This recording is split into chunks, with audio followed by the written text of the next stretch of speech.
Hi, good evening. Welcome back to tonight's show. You're listening to discussions here with Randolph Waite, and tonight we're talking about the best way to stir a cup of coffee. Before we broke for the news, we were discussing elements of coffee making in a cup. That's with the use of instant coffee, of course. We'd already touched on some matters regarding the use of sugar, the sugar being more dense than the average granules of instant coffee, can make it more difficult to stir the coffee in a even and consistent manner. We also spoke briefly about adding either milk or cream and how this affects the stirring mechanism of the spoon.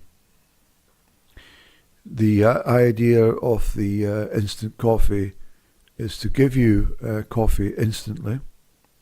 However, the coffee granules do struggle against the weight of the sugar, and furthermore, when cream is added or milk is added, that can slow the process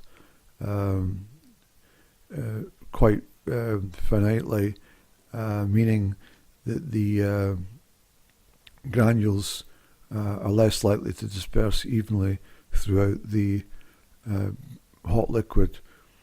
And it is a good point probably to also mention that the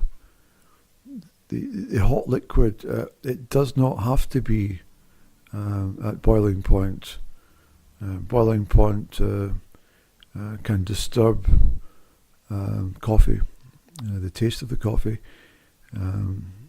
Just like if you were to boil soup, it's a good example. Boiling the soup can impair the flavour. And likewise, if you use 100 degrees Celsius water at boiling point, that would interfere with the overall design flavour of the chosen instant coffee.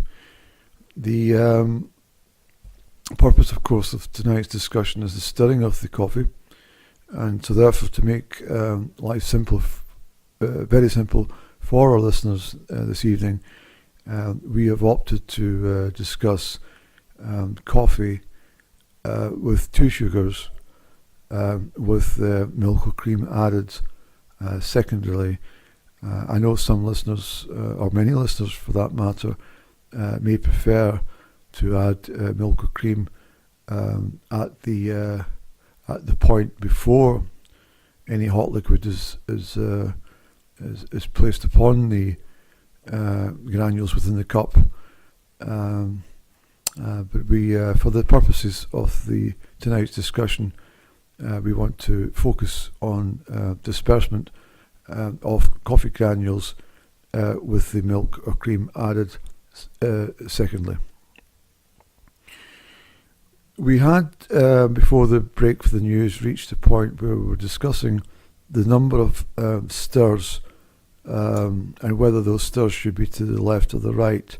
The left, of course, being anti-clockwise, and to the right clockwise. There is a kind of platform where people have suggested that there is no other way to stir coffee but from the left to the right or the clockwise direction, moving the spoon in a 12 to 6 to 9 fashion. So we're looking here. I've got a cup here, and we're taking the optimum here. If I place the spoon into the cup, the cup has already had one level teaspoon of coffee. It may not be strong enough for some of our listeners, but certainly for the purposes of this experiment, we're using 1 level teaspoon of granulated instant coffee. The water has been added, so the water, excuse me, the water presently is probably sitting about 77 to 79 degrees Celsius. I wouldn't think it would be any more, perhaps 82 at most, but certainly not 100 degrees.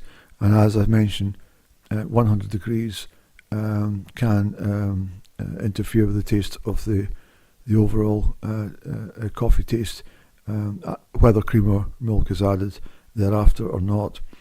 So we're at a stage where the number of stirs from left to right, whether it should be 1, 2, 3 or 4, but the optimum number that we have found in recent experiments on the show is 15 full turns of the spoon throughout the cup. That's from the left to the right, or from north to south, whatever way you want to figure. Whichever way you want to picture that in your mind. It is a clockwise 12 o'clock, 3 o'clock, 6 o'clock, 9 o'clock, back to 12 fashion. So I'm taking the spoon now and I'm placing it into the cup, and we are stirring.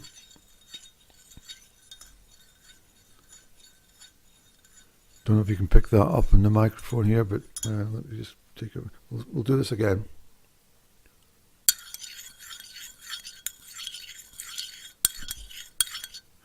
You probably heard, and hopefully you heard that, we got to number 8.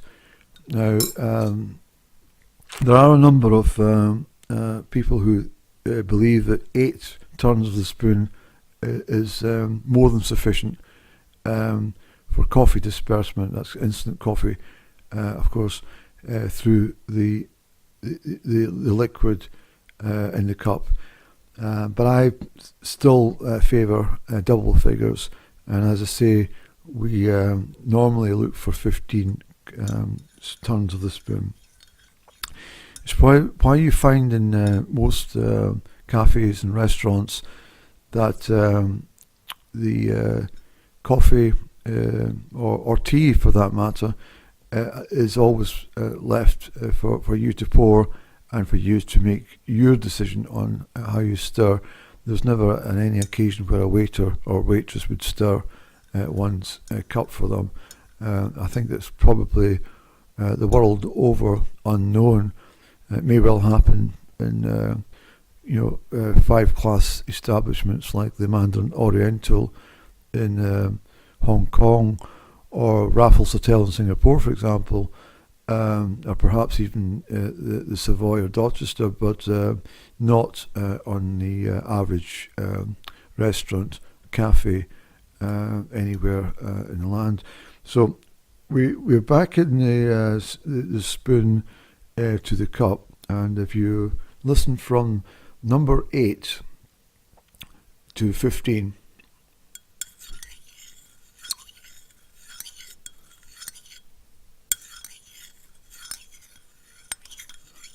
I don't know if you can quite pick that up or not, but from between 8 stirs and 15 stirs, there is definitely, and I say definitely, a lighter touch to the spoon as it circulates in the cup with the liquid, and that's not something you get at spoon turning number 4 or 6, for example, or even at number 8. But certainly the higher you go, the more likely you'll find that the spoon is much more freedom of movement in the cup. But much more freedom in the cup as it turns. There is a whole school of thought that if you mix the granulated coffee mixture and you turn the spoon as quickly as you can, as many times as you think is possible, bearing in mind you will get coffee across the tablecloth, you might get liquid on on your clothes, for example.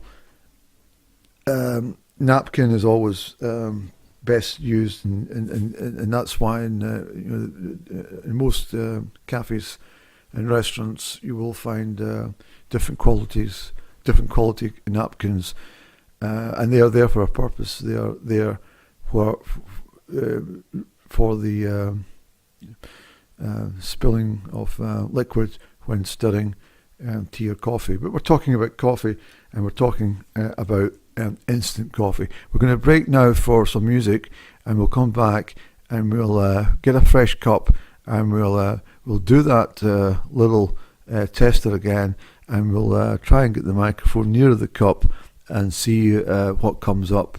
And we're aiming for the optimum 15 stirs, maybe even 22 stirs, as some people suggest. 22 stirs often gives you the most delicious coffee taste afterwards, and whether the cream or milk has been added or not.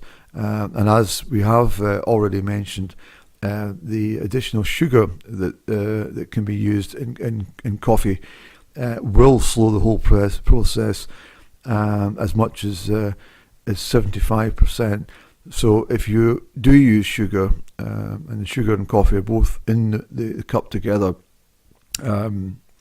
before the hot liquid is added, you are looking to increase the number of stirs, whether that be from 15 to 30, or 18 to 35, for example. It's really up to the individual, of course. But as I say, here in the studio, we have found that 15 stirs mixes the coffee granules completely with the liquid, and the taste is therefore much more palatable, and the cream or milk, the density of the other formulas of sugar, cream, milk would affect the processes. That's something you really have to bear in mind. And I'm not just talking about cafes or restaurants, but certainly even in at home or in the office, for example, or wherever you have your tea breaks or coffee breaks. You really need to be aware of the consequences of not stirring against the grain when there's other combinations more than the granulated instant coffee or whatnot in the cup. Another thing worth mentioning just before we do go for the music is the spoon. Now, there's been much discussions over the years on this very subject. I think we're wholeheartedly agreed that it has to be a metal spoon. It doesn't necessarily have to be a silver spoon, but a metal spoon far outweighs any plastic spoon or even little wooden lollipop stick type stirrers that seem to be prevalent with lots of cafe outlets these days. These just do not disperse the granulated coffee evenly enough for them to be worthwhile. Okay, so we'll break for music and we're back shortly. A warm welcome back to the show. That was a wonderful piece of music called Limelight. That was by Alan Morissette. It's from his album 20 Melodies pour Rêver, Volume 1. And the pour rêver meaning to dream, of course. The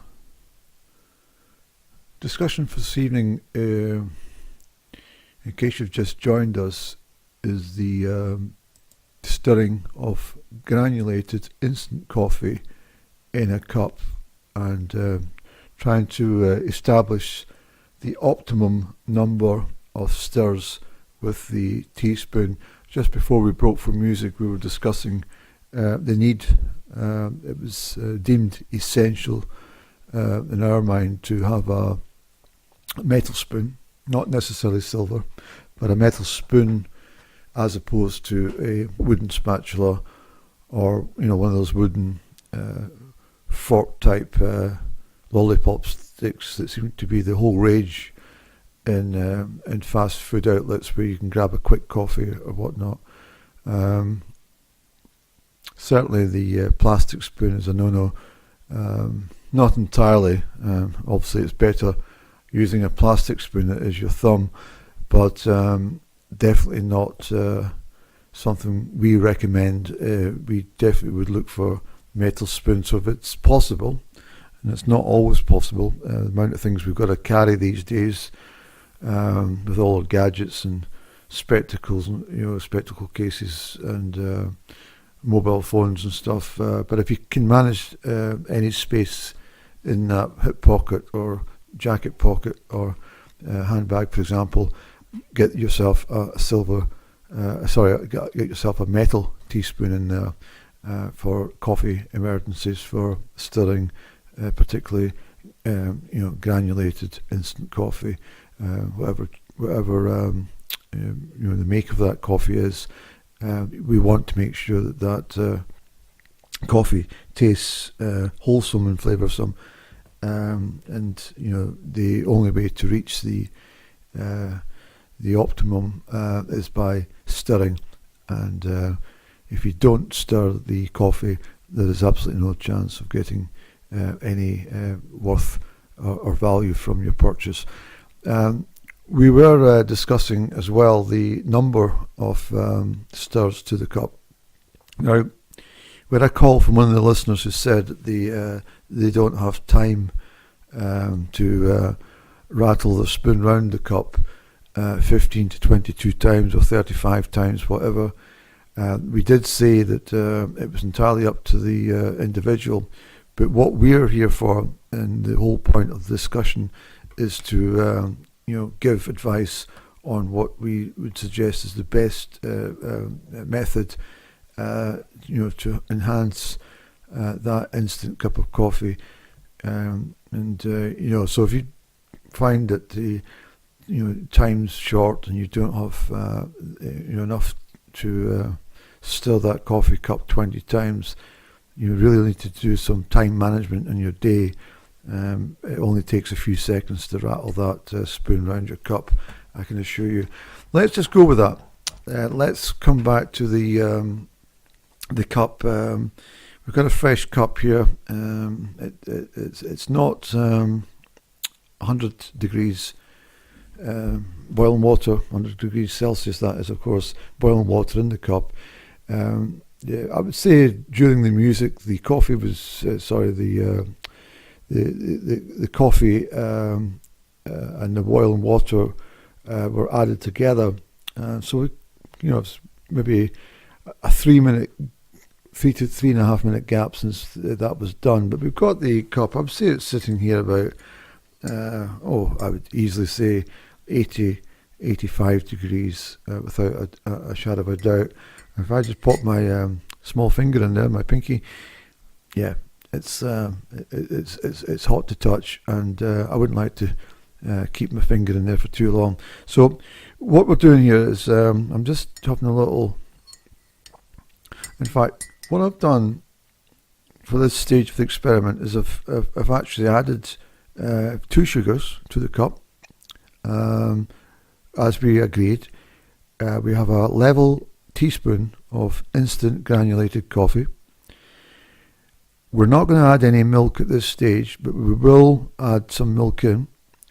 I think we could have some cream. No, it's milk. I've been told it's milk we have. And we'll just see how much resistance the teaspoon has to the milk when it's added. Let's just go with this first little trial, and we'll do the 8 turns, and I'll push it up to then the 15 or 16 turns. That's from number 8, just to let you hear, hopefully, the difference in the sound as the teaspoon takes momentum round the cup in a clockwise, remember it must be clockwise direction, and get that granulated coffee mixing freely through the liquid to give you the optimum taste. Let's go. Now we stopped at number 8 there. We've done that fairly quickly. I can feel the spoon. It didn't have that freedom of movement I would expect from a teaspoon in a cup, and that is purely because of the sugar and the density of the white sugar, of course, and it may well be proven with the Demerara brown sugar, for example, which is even heavier, would slow up the process further. So you've got to bear that in mind too. So we're going to go from the number 8 stir. Let's go. And already you can hear, oh yeah, no problem. Absolutely no problem. We're going 20, 21, 22, 23, 24. There's absolutely no issue there. The spoon is off. It's off. We could keep going with that one, and it really proves the point here in tonight's show that the anything after number 8 stirs, you start to get that feeling that the spoon is on its own journey. So, cream. Sorry, we're going to add some milk in here. Let's put some milk here. And once again, I'll bring the cup a little bit closer. I'm going to go from the top with this one again. And this is the spoon against the milk.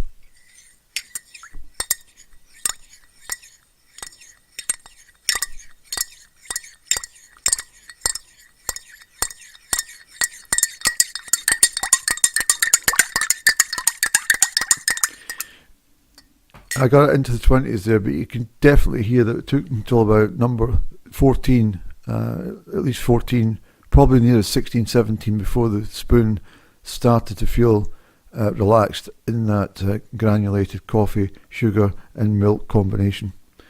Hopefully this is all making sense, and it's encouraging the listener out there to perhaps take a little bit more time with their instant coffee when they're going to have their their 11s, their cup of whatever time they enjoy their tea or coffee. But as we say tonight on this one, we'll dedicate another evening to stirring with tea in the cup. But tonight we're focusing on the granulated instant coffee.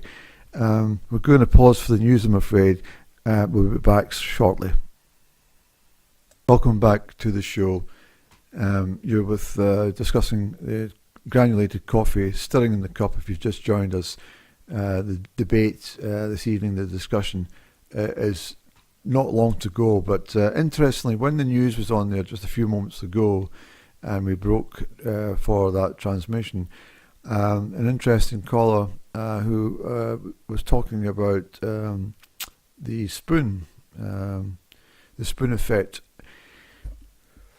They suggested the spoon that weighed no more than 4.5 ounces was a good idea, and it's not something I'd ever really thought about. But we put that to a producer and stuff, and they definitely nodded their head on that one. They said it's the heavier the spoon, the faster the action in the cup, and therefore it really sums up the problems that we have with plastic spoons or the spatulas. So that's a good point, and I'm glad that was raised by one of the listeners. If there's any other questions that you feel you want to ask, don't hesitate to be in touch. At this stage, although, I'm going to just mention next week on our weekly discussion program on Saturday night at 8 o'clock is we're going to be talking next week about corned beef. The situation with the corned beef is it's the fact that it's so difficult to open the tin, and this is something that lots of our listeners have written to us about, and therefore we're going to pick up a special program about that, about corned beef, and we'll maybe try and demonstrate on air how easy or difficult it is to obtain access to the corned beef within the tin. So we'll do that, and that's a 1 hour special, and that will be next Saturday. That will be the 11th. So we're definitely looking forward to that one.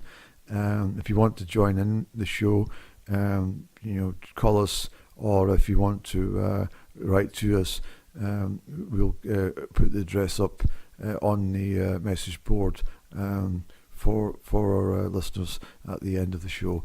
So that's really about all we have for this evening.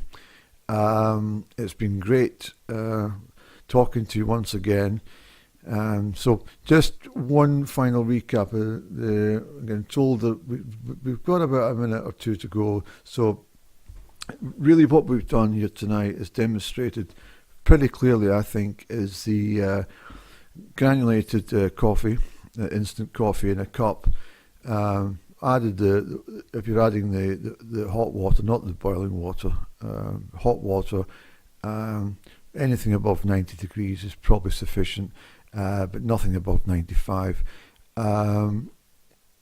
You can then look to add in sugar. If you put in the sugar in prior to the liquid being added, remember you really have to make sure you've got a heavy enough spoon, preferably a metal spoon, and if you are going with the sugar and the coffee as we did earlier, you really have to be looking to at least 15 stirs, maybe more, possibly 22, as we suggested a little while ago.